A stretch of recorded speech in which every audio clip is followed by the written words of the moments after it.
We remove endometriomas for pain. Okay. And I do that after people have seen a fertility specialist. And I think it's super, super important for people to be aware that surgery prior to fertility, if they want to have kids, is probably going to decrease the amount of eggs they have left. And going into that with that understanding is really important for a patient, because more things that we can arm a patient with in terms of information and knowledge is so, so important for them to be able to make the decision. Because this is not my life. This is not my child that they're trying to make. They're trying to have their baby and they're trying to improve their pain. And if they have all of that information before we operate, so much better. Hi, superhumans. I'm Dr. Mavis Garcia. And I'm Dr. Wise. We're two of the physician leaders at Markham Fertility Center, otherwise known as Our Baby, MFC.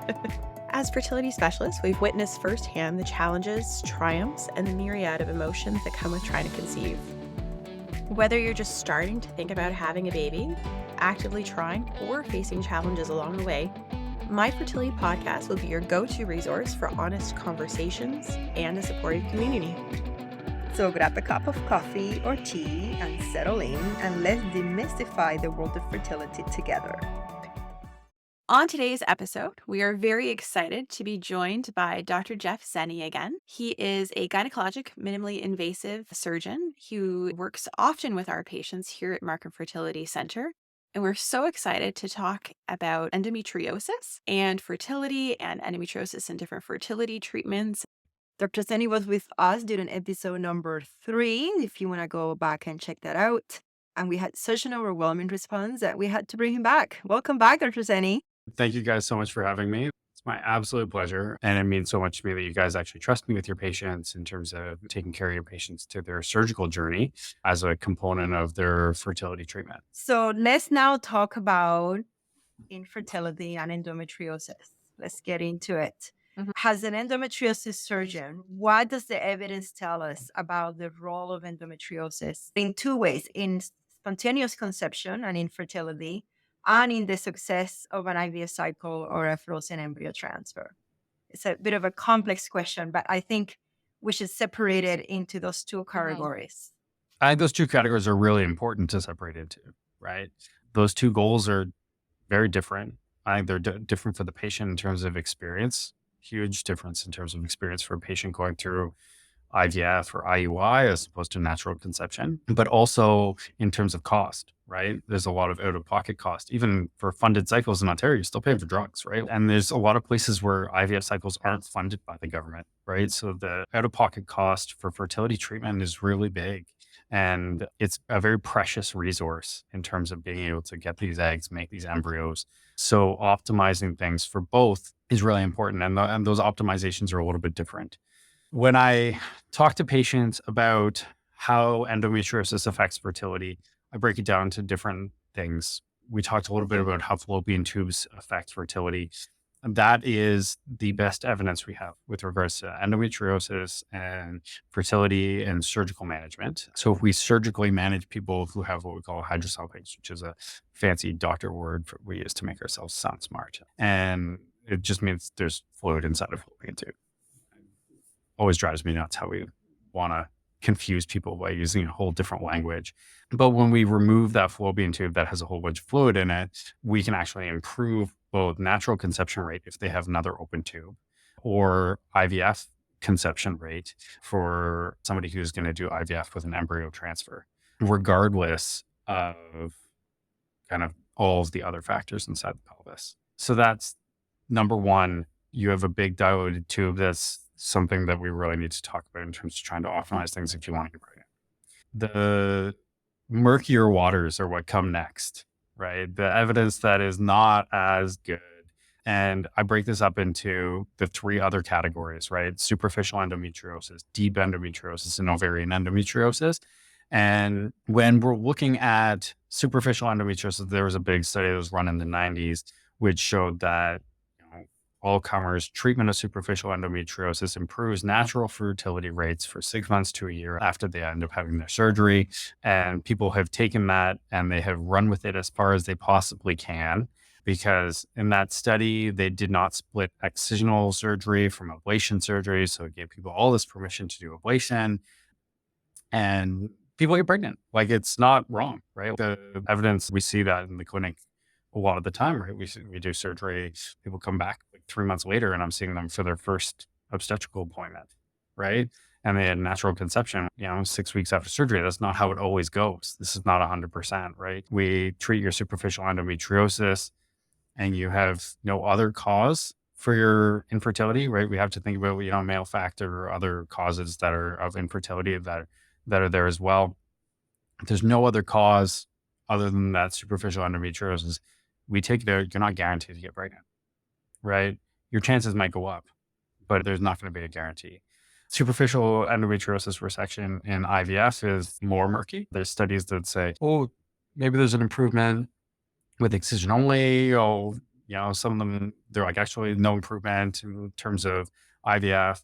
And the theory of why there might be an improvement with removing both deep and superficial endometriosis with IVF is that it's decreasing the global inflammation inside the pelvis. And that global inflammation decrease is providing a more hospitable environment for implantation.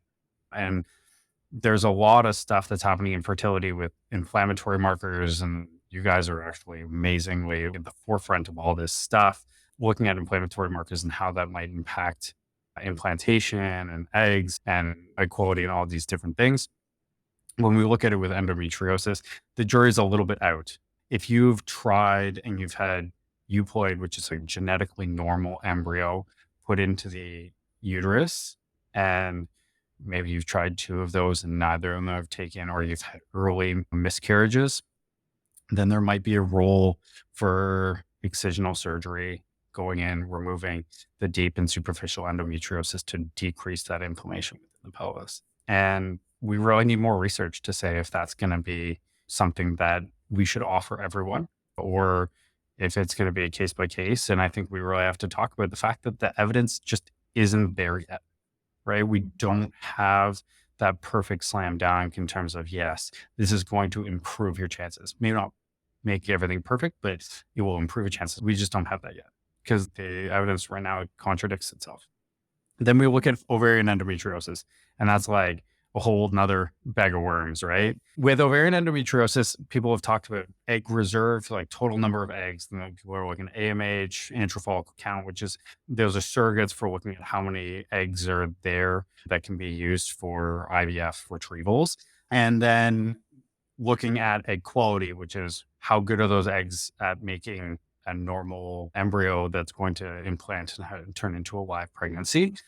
And when we look at ovarian endometriosis, they're like, oh, total globally, there's decreased egg reserve. And when you actually separate that out and you tease out the evidence, yeah, the decreased egg reserve is the people who had the surgery first. Okay.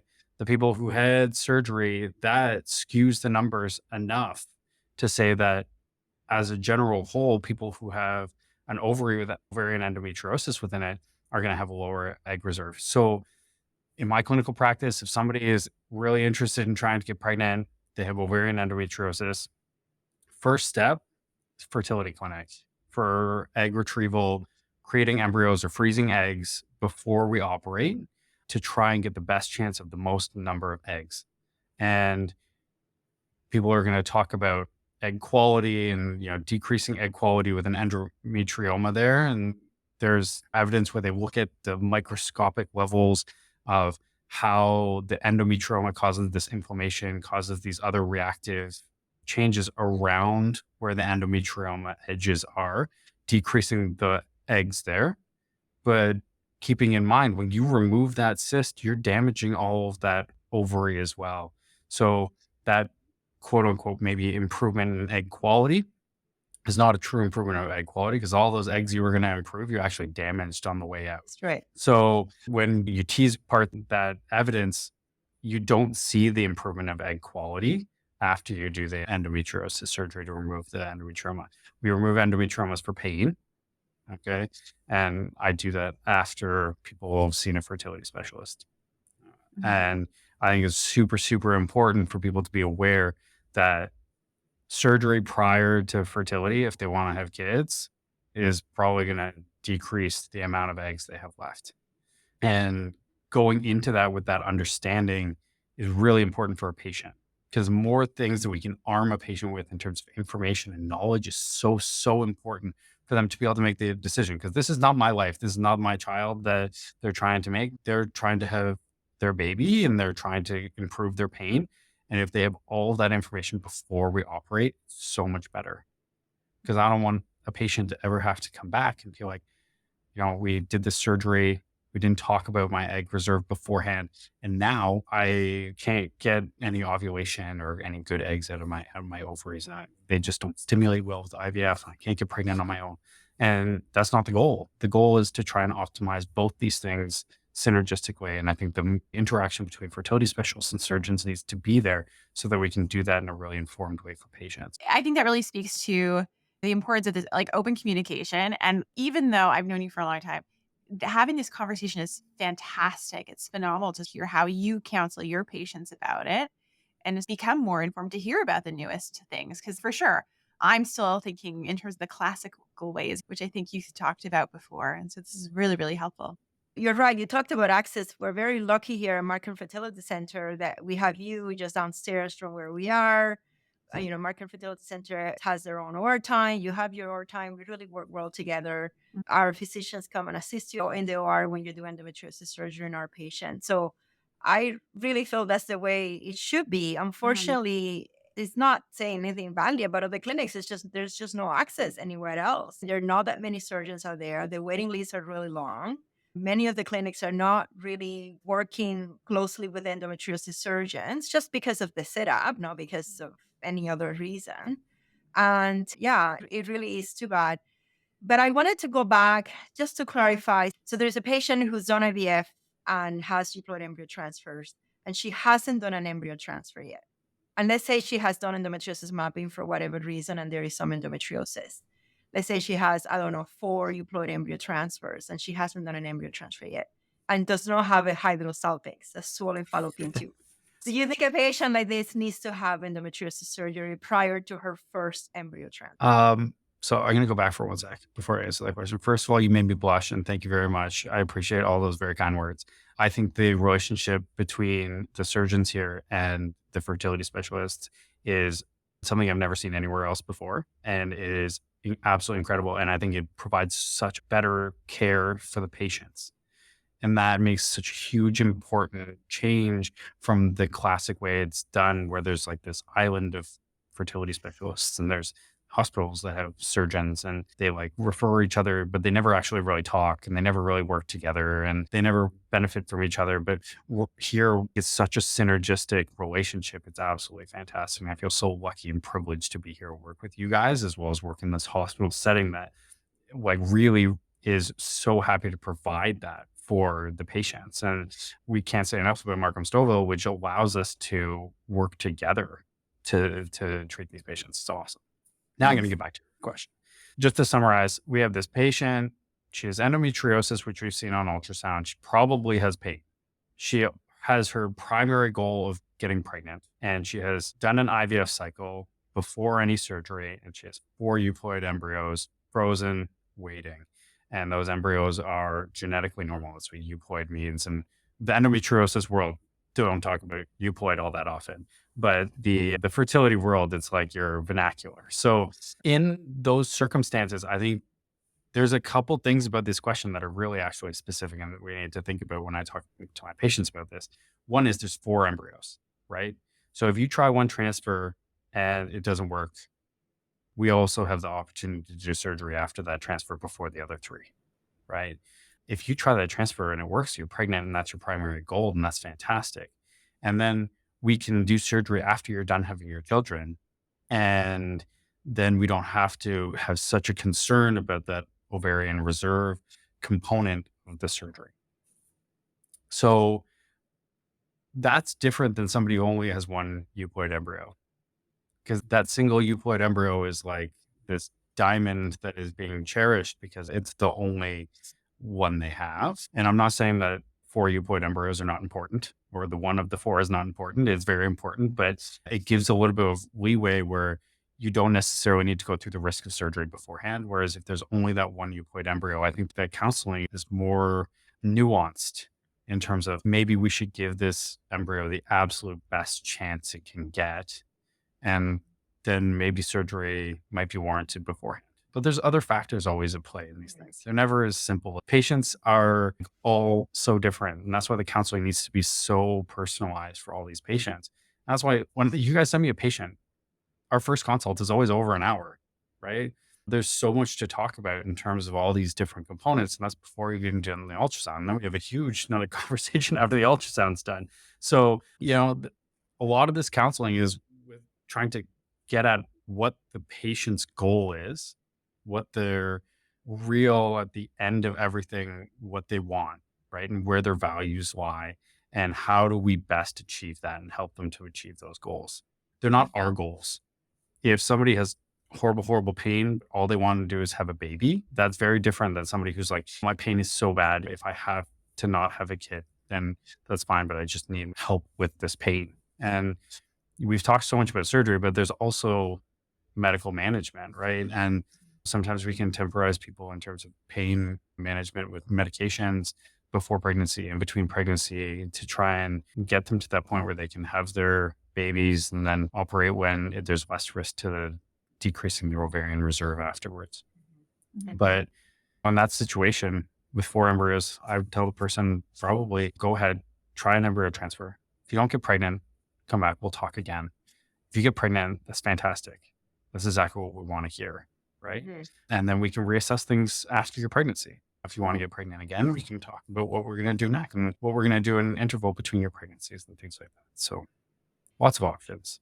One of the things that I kind of struggle with conceptually is a person, let's say, where they're known to have endometriosis and they want to start trying to conceive naturally, right? So on one hand, we know that a person who wants to try naturally with no endo, probably if you do surgery, they have better natural fertility afterwards for a limited time period. But at the same time, we worry about doing surgery in them because we know that it may potentially comes with risk and it may potentially affect their egg reserve. And I feel like I end up in this catch-22 in my mind of how to counsel that patient who maybe just at the start of their fertility journey with known endometriosis. I think I have this conversation more often than you guys do, because this is either when I decide to send them to you or I'm like, you guys got to start trying, right? Like, so infertility is more prevalent in people who have endometriosis, but there are people who have horrible, horrible complex disease who get pregnant naturally. And all of us turn our heads and we're like, how did that happen? Right? But it happens. And you're never going to know if you have infertility until you actually try and conceive. And I think that's such an important component for people, right? I think going through surgery before you start trying is putting the cart before the horse. I don't know. Yeah. I'm bad with analogies, but you're kind of getting ahead of yourself. More often than not, you're going to not have problems with fertility, right? And that's fantastic. If you do have issues with fertility, then we have our options in terms of having our fertility colleagues counsel our patients, potentially do IVF, do egg retrievals, embryo formation, egg freezing, whatever it ends up being prior to surgery, or surgery prior to trying to naturally conceive again, or a combination of the both, because those don't have to happen in isolation, right? You can do an IVF cycle, come back, do your surgery, and then naturally conceive. And, you're like, oh my gosh, like I spent all that time and all that money doing the IVF, but the catch on the other side is what happens if you don't end up getting pregnant with the natural conception? And now we've done the surgery, your ovarian reserve is lower, your IVF is going to have a lower yield, you have a lower chance of long-term pregnancy. It's an insurance plan. And that insurance plan, I think, is really important for people to go into with really, really good informed consent, because that patient gets to make that decision, not us. And when I talk to the patients that you guys counsel, it's always such a breath of fresh air, because you guys always talk to them about all these different nuanced pieces of this. So they actually get to make that really informed decision. And I love that. And the patients really appreciate it. And I think that's the ideal scenario. Another case that I want to talk to you about, another thing that I find difficult is sometimes you have patients that come to us for infertility, very minimal pain, no diagnosis of endometriosis, maybe a bit of male factor, maybe unexplained infertility. And of course, age is a big factor, time is a factor, the clock is ticking. They do IUI, doesn't work. You move them to IVF, they make embryos, maybe they have a miscarriage, maybe they have an embryo transfer that doesn't work. And now you've gone through this journey. It might be a year, it might be 2 years. There might have been 1, 2, 3 embryo transfers, 1, 2, 3 IVF, depending on so many factors. And then they might say, I saw on the internet about endometriosis, or I heard about this. Can we look into it? And I always said, of course, I know somebody amazing who can talk to you about it. His name is Dr. Zeni. And then I make the referral. You're always so great about seeing them as soon as possible. You do your amazing mapping, endometriosis ultrasound, and lo and behold, there is endometriosis. And now the question is, should we have referred them earlier? Should we not have done those IVF cycles? Should we not have done those embryo transfers? What would you say in a case like that? I struggle with that because one point is like, you're in front of me, pain is not an issue. You want to be pregnant. You might be 37 years old. You might have ovarian reserve that is so. We did an IVF, we got 2 embryos, great. You did a transfer, it didn't work. We did another one, miscarriage. Okay, that's great. Great as in, we know that we can get in there. We did another cycle. Maybe we got some euploid embryos, almost 6. Like you're kind of almost there. And you want to get them to like, if I just put this right embryo in there, we're going to get them in. There is the immune testing that we do. There is the hemolysis that we do. There is so many other things that we do outside of surgery to get them to that goal. And then sometimes you end up with this diagnosis and they end up in the OR table with endometriosis. And the question is, at what point should a patient on a fertility journey be referred for endometriosis with the understanding of the wait time, the understanding of the evidence that we know about endometriosis without the presence of a swollen fallopian tube, with the understanding of the risk of surgery, with the understanding of the impact of ovarian reserve, and the impact of waiting and not having a fertility treatment or an embryo transfer or whatnot in the long-term outcome or the long-term desire of having 1, 2, 3, 4 children? It's a nice loaded question. Thanks for that one. I love how you guys started with the easy ones. You just slap that on. I appreciate that, baby. But that is like the crux. That is of- it. Well, I know. that- It's brutal, though. It's that is brutal. the crux, It's so easy to actually, I say in think, retrospect. of what we struggle with, right? And I agree. Sometimes I wonder, like, should I have sent them earlier? But again, you hit the nail on the head. Like, time to get to see an endometriosis specialist, and then time to get the ultrasound done for endometriosis, then time to get into the OR and potentially recover from OR to be able to move on, right? And again, if a patient doesn't really have symptoms, like you mentioned in this scenario, there wasn't really significant pain, that may not trigger me to think about endometriosis at the beginning or when we're doing IUIs or when we started with an IVF, right?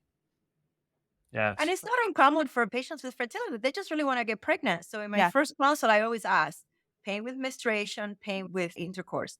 Yeah, I guess I take some Tylenol, some Advil.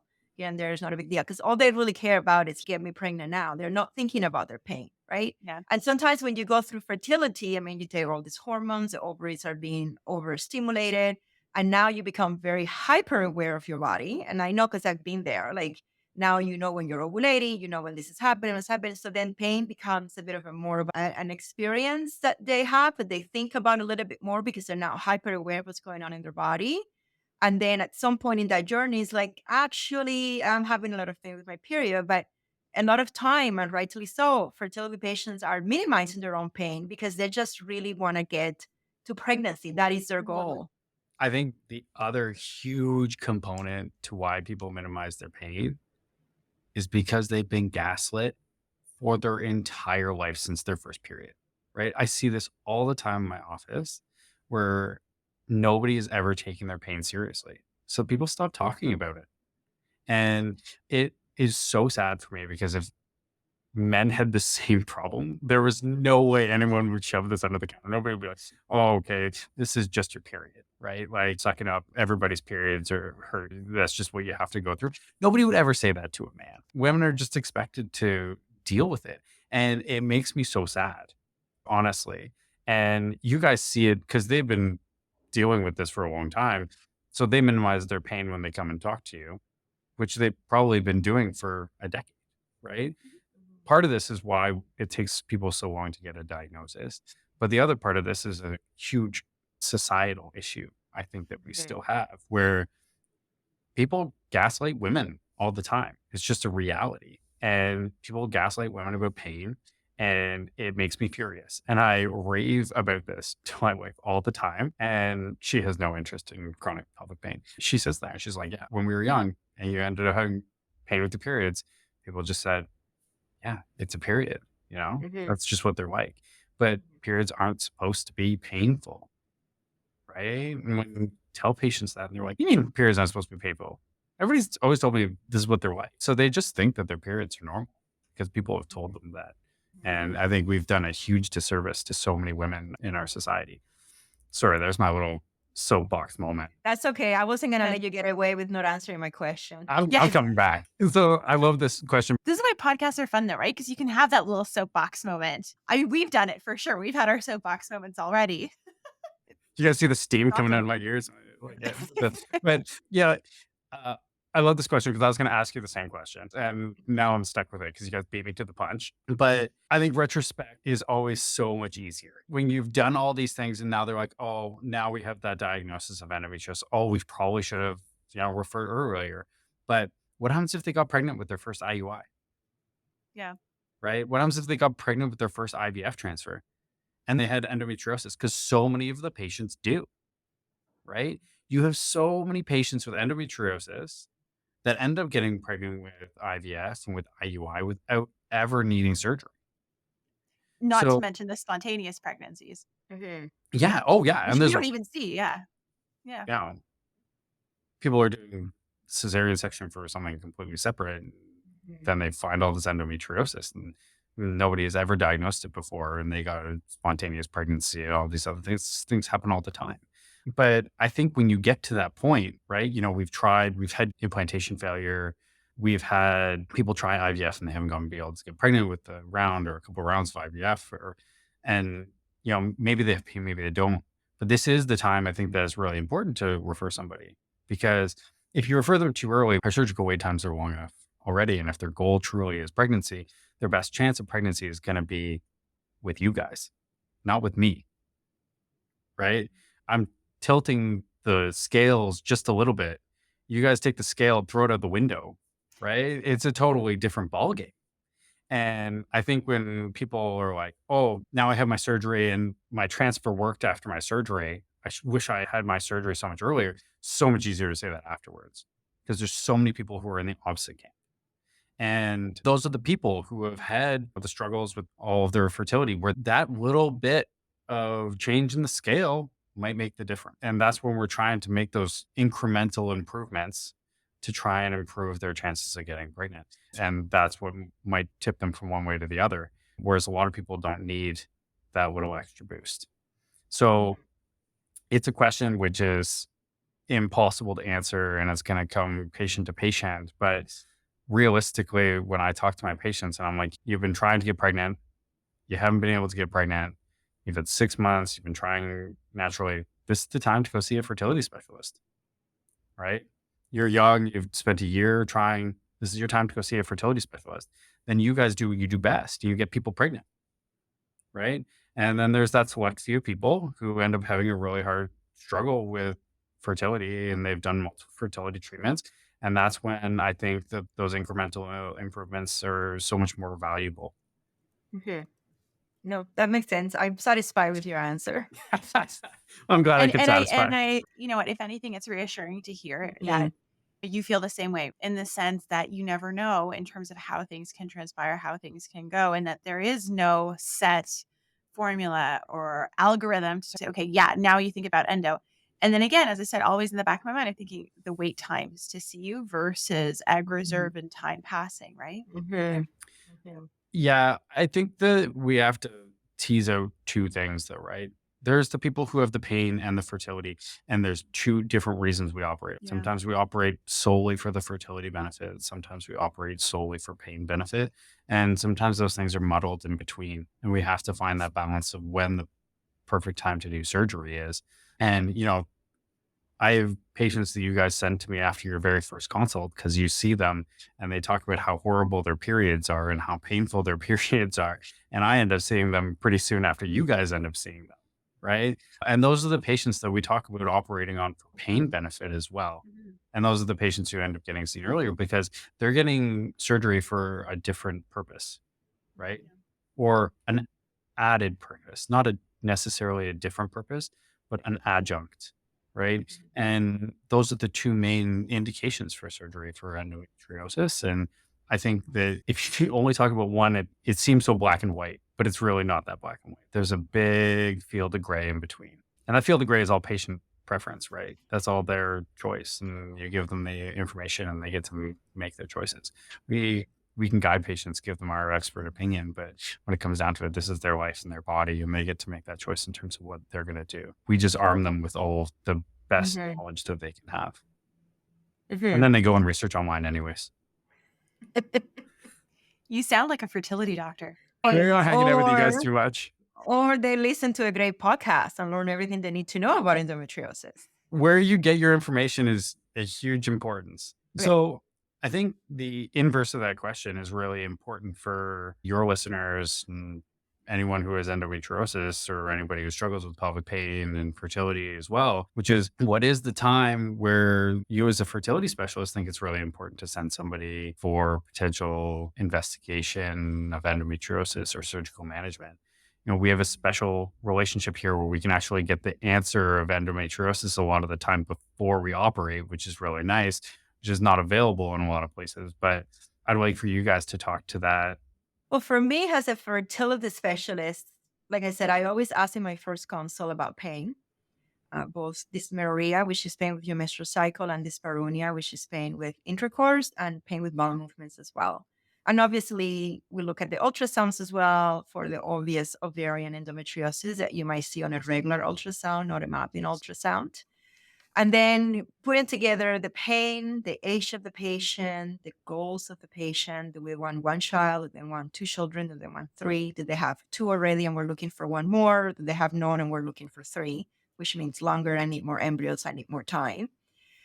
And looking at their, again, age and their ovarian reserve, because time is of the essence when you're looking at those two things, how old they are in their ovarian reserve. Then there is a nuance, and we put it all together. If somebody is, let's say, 39 years of age, AMH level is medium, and they'll tell me they're having some pain, then we talk about, okay, let's make embryos, let's bank embryos, let's make sure that you can make embryos first that are chromosomally normal. Let's try to make 4 or 5 if possible. And then we can sit down and see after you go through IVF and you make embryos where you're at.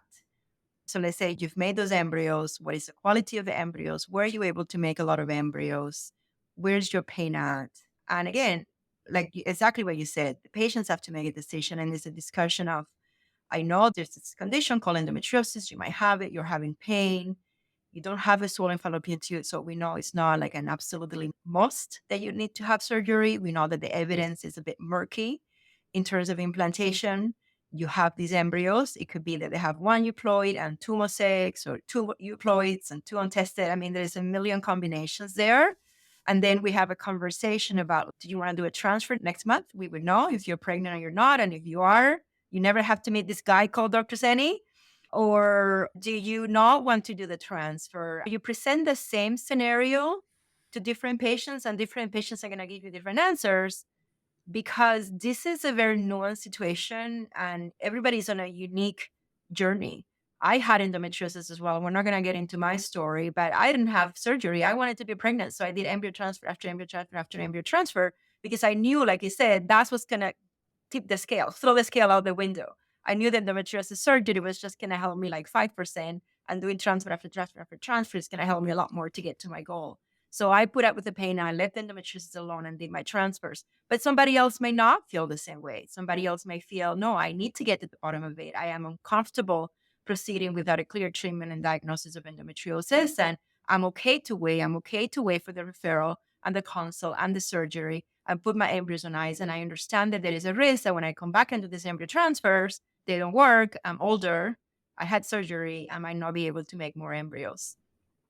endometriosis surgery is always at the back of my mind, but it's really a conversation with the patient that takes into account all of those pieces. What about you, Dr. Weiss?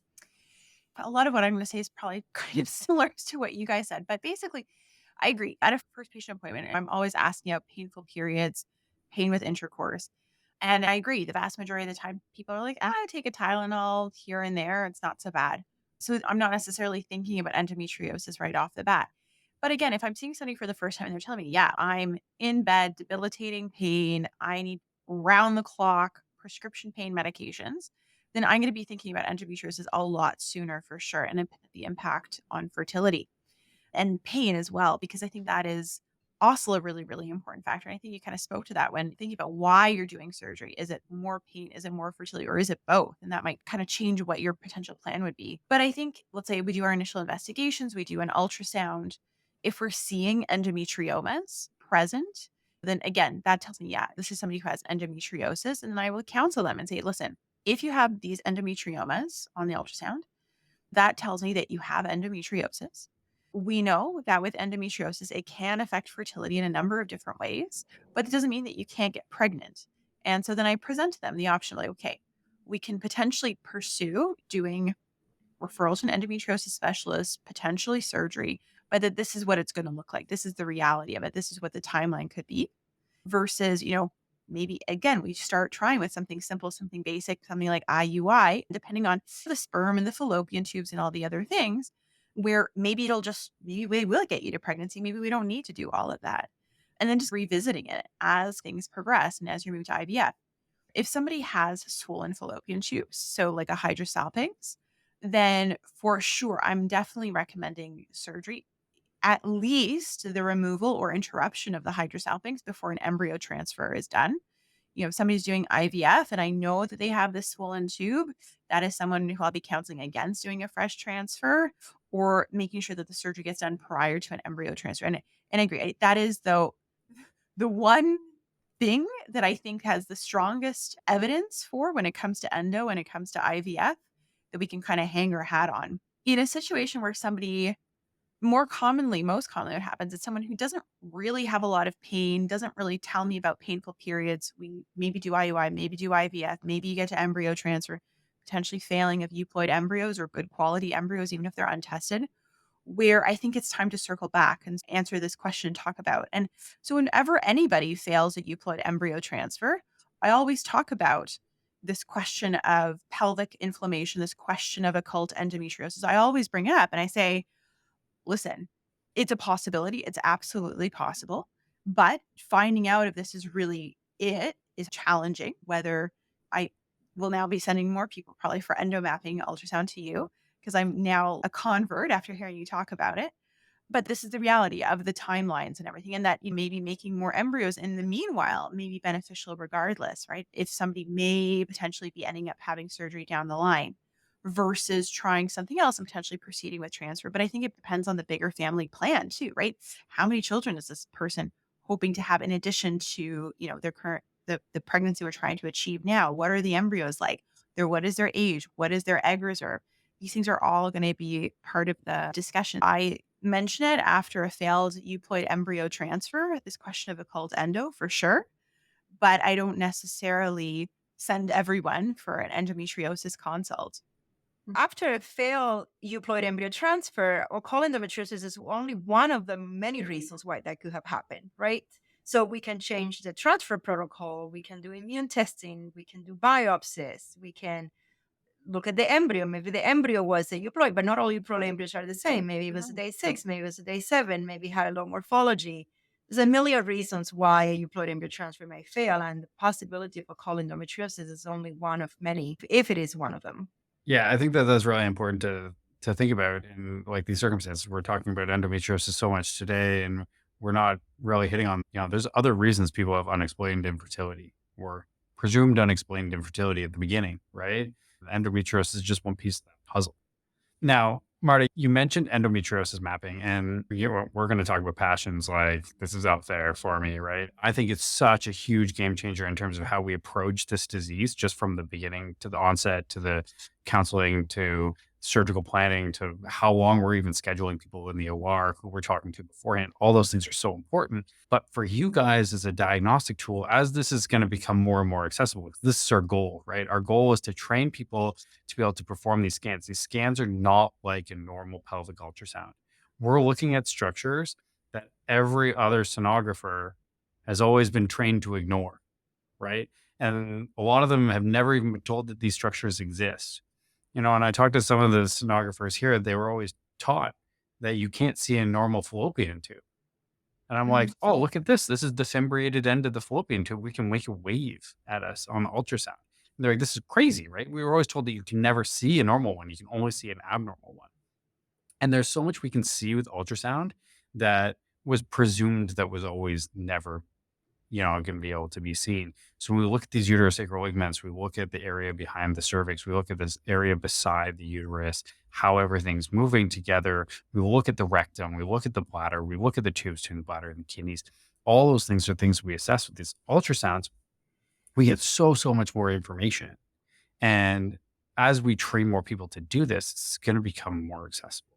And that's our goal. Our goal is to make it so that it's not only a select few people can have this done, but we're going to have more and more people who are going to have this available to them. And what do you guys think of as a time when you would actually request people to have these ultrasounds done within their fertility journey? I think if access wasn't an issue, I think the dream is that it becomes the standard of care in the fertility workup. Yeah. For all I agree. patients. And I think that not only that, but then the research subsequent to that, right? To say, okay, now that we're getting all this information, accurate information, good information about endometriosis, again, you said superficial, deep, and endometriomas, the size, the presence, whatever, and then following them out, because there is such a paucity of research in terms of actually understanding what the effect is, whether things actually have an effect, don't have an effect, whether it's the egg, the embryo, whether it's the embryo transfer, breaking that all up. And so I think that if in an ideal world, it'd be great if this became the standard part of the fertility workup, but then that subsequent research would be really, really powerful to help us figure out what to do. Because the biggest problem that we've always had is you need a laparoscopy to diagnose endometriosis. And it would make no sense to have somebody with 1 year of unexplained infertility going for a laparoscopy that has no symptoms at all. Preach, Mavis. Right? So if it's going to be a diagnostic, again, it's going to be done by somebody who cannot do the excision, because good luck getting into a specialized endometriosis surgeon like you. So having a mapping ultrasound in my dream of dreams would be for everybody, like part of the standard of care for anybody going through fertility at the beginning of their journey, so that we know what we're dealing with. Doesn't mean everybody needs surgery, but we know what we're dealing with. Then we can have a conversation that is not based on speculation about whether or not you have pain, speculation about should we take off 2 years waiting list to get to see a surgeon. It's like, we know what we're dealing with. Now, just like we always look at the sperm, the ovarian reserve, the axis of the ovaries, the age of the person, that's just the baseline. And from there, we build all the pieces of your plan. Yeah. So a mapping ultrasound should be part of that puzzle right off the bat. Yeah. People talk about too much information. I don't think that in skilled hands and people who actually have the best interest of their patients, there's really such thing as too much information, right? This is information that right now we don't know exactly what to do with it, right? But we can have that conversation. And when other things come up, we have a bit of more of an idea of what's potentially contributing. Marta, I love it. Please, we need this research in terms of where are we going in terms of deep superficial endometriosis, especially in the fertility world with IVF and IUI, and being able to actually tease out how does it affect ovarian reserve. The ovarian reserve stuff is getting teased out better and better now, but all this deep endometriosis, superficial endometriosis stuff is so murky still that I think it's really hard for physicians, never mind the patient, right, to be able to grasp what exact effect this is going to have on the fertility journey. So I love it. Yeah. And just to be clear, mapping ultrasound, it's not widely available yet. How long have you been doing this at Care Imaging and Markham Fertility? Since August of 2023. So we're like 6 months. And not that long. Not that long. And right now, it's only you who can do it. I cannot just order a mapping ultrasound. I have to refer them to you, and you have to do it. So we're not there yet in order to be able, as fertility specialists do mapping ultrasounds on all patients. Just want to clarify that. Yeah, we're not. I'm talking in like my ideal, Yes. Yeah. Our ideal world. how things are going to go, right? My ideal world is that people like me aren't the only people who can do this, right? Ideally, I'm one of many, many, many who does the mapping, and trying to proliferate these skills with both sonographers and radiologists or gynecologists who end up grading these ultrasounds is going to be super important. But we need to teach people, right? This is going contrary to so much of the training that's gone on for such a long period of time, that you need people who are interested in doing more work and making less money. And that's a hard sell. So we're working on it. We have some people here who are super interested, and it makes it so much easier for me, right? Because we do this so we can get the best care for our patients. And when we have other people who really appreciate that and buy in, it makes our lives so much better. And at Care Imaging here, I've had this amazing support from top down. They're an anomaly, right? This is not a normal thing. We are just so lucky and blessed to get this support. And Roger Stranell is an absolute gift in my life and gift for all my patients. I'm just so thankful for him and you guys and how we can all work together in all this. So it's great. We have to make endometriosis mapping a reality, okay? That's our mission. That's on our checklist. That's right. Yeah. That's right. Thank you so much for joining us again, Dr. Zeni. It was always a pleasure chatting with you, and we learned so much. And I really hope that this conversation is helpful and inspires patients to think about their own journeys and how it's not always necessarily straightforward in terms of managing endometriosis, and it's not black and white. But thank you for helping us navigate through that gray. And I don't think you're done with us. You're coming back again. We'll find you. Thank you guys so much for having me. Thank you so much. The pleasure is all ours. And that's a wrap for today, Superhumans. If you're looking to connect, get social with us. Follow us on YouTube and Instagram at My Fertility Podcast, or visit us online at markhamfertility.com. And don't forget, follow, subscribe, and share your favorite episodes. Thanks for listening to My Fertility Podcast and for being a vital part of our community. We know you've got this. We're signing off until next Tuesday. If you found this episode of My Fertility Podcast helpful, please take a moment to head over to the review section and leave us your thoughts. Your reviews and comments are incredibly valuable to us and help guide future episodes. We also welcome you to direct your questions to info@myfertilitypodcast.com. My Fertility Podcast is produced by Rabbit Media Inc. in conjunction with Dr. Garcia and Dr. Weiss. Music from Mix Kit Raising Me Higher by Ajay Stelino. My Fertility Podcast is not intended to replace any type or variation thereof professional medical, health, or legal advice, nor should the content be taken as medical advice. Please contact your primary healthcare professional regarding any medical questions you may have. The information presented in this podcast is based on the knowledge and understanding of the host at the time of recording. Medical knowledge is constantly evolving, and new research may change the understanding of health-related topics. While we strive to provide accurate and up-to-date information, we do not guarantee the completeness, accuracy, or timeliness of the content. The views expressed in this podcast by guests are not those of the host or the management. This podcast is not intended to impose any type of discrimination. My Fertility Podcast and its management are not responsible for any losses, damages, or liabilities that may arise from the use of this podcast.